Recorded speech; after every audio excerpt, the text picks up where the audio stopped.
Merry Bowl season, everyone. I'm Brett Gibbons with thelines.com, and today we're breaking down the ReliaQuest Bowl, or maybe as you know it, the former Outback Bowl between Mississippi State and Illinois. Before we get into it, don't forget to hit the like button and subscribe to the Lions YouTube channel as we're here breaking down all 41 bowl games and the national championship game this postseason. But let's talk about it. The ReliaQuest Bowl. This is a tough one to handicap. Of course, we all know the tragic circumstances surrounding Mississippi State head coach Mike Leach, who passed away earlier this month. That's really a tough thing to get after, but we're just going to look at the football here and try to hopefully find a play in this bowl. The Mississippi State favored by a point. This has gone back and forth probably a million times between Mississippi State and Illinois. This one kicks Monday, January 2nd at noon Eastern on ESPN2, not ESPN. It's got an over-under of 46 points. They're playing this one at Raymond James Stadium in Tampa. So yeah, the passing of Mike Leach, unfortunately, it is a factor in this game. It's a major variable. Is it going to motivate Mississippi State to play to a high level? Probably. The players did vote. They had a team vote, and they all decided, yeah, this is what he'd want. This is what we're going to do. We're going to play in this game.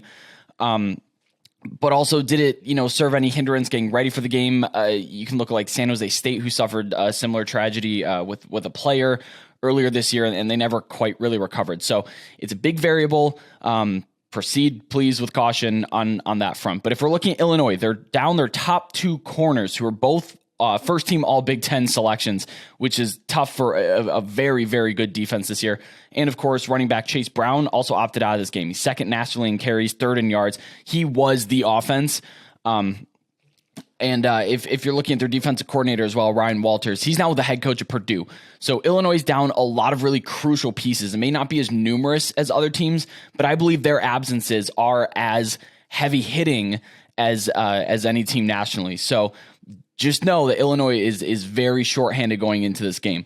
On the other side, Mississippi State, they're down top corner Emmanuel Forbes, who's out for the NFL. Their leading wide receiver, Ra Thomas, transferred to Georgia. And Zach Arnett, the defensive coordinator, he was named the interim coach initially and the full-time coach going forward for State.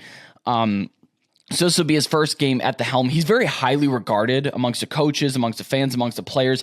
I think that he can get his guys up and ready to play for this. Probably a very inspiring coach during this time. And it seemed kind of like the unanimous feel was this was the correct hire for Mississippi State. So Zach Arnett will be coaching this team.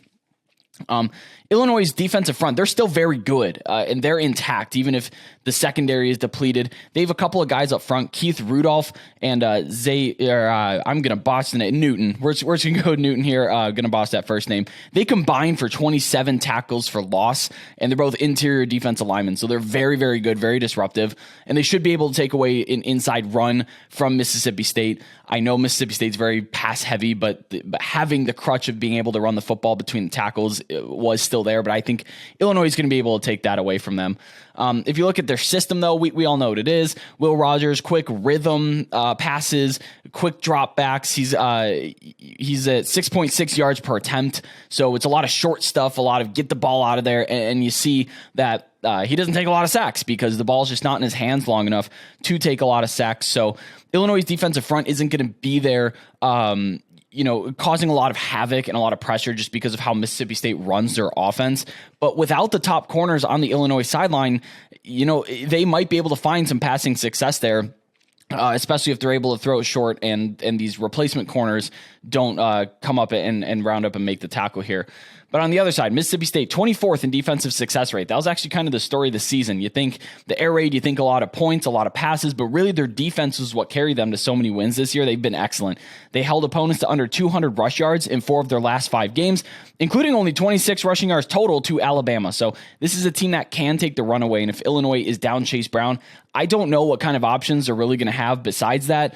They're not a very efficient running team. They're a very voluminous rushing team. So being able to find success against this Mississippi State defense is going to be really tough. And because of that, and because of Illinois' propensity to still play good defense even without their top corners, I think you can actually play under 46 points here. Depending on your lean, both teams have a 22.5 implied team total at most books because it's so close to a pick'em, and it's been a pick'em for so often.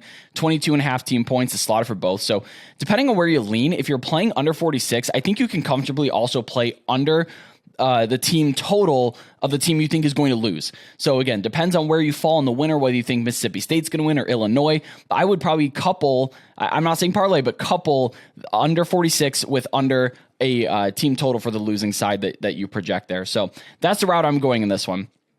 But hop on over to our Discord server where you can connect with over 4,000 sports betting fans and get live updates on our college football server.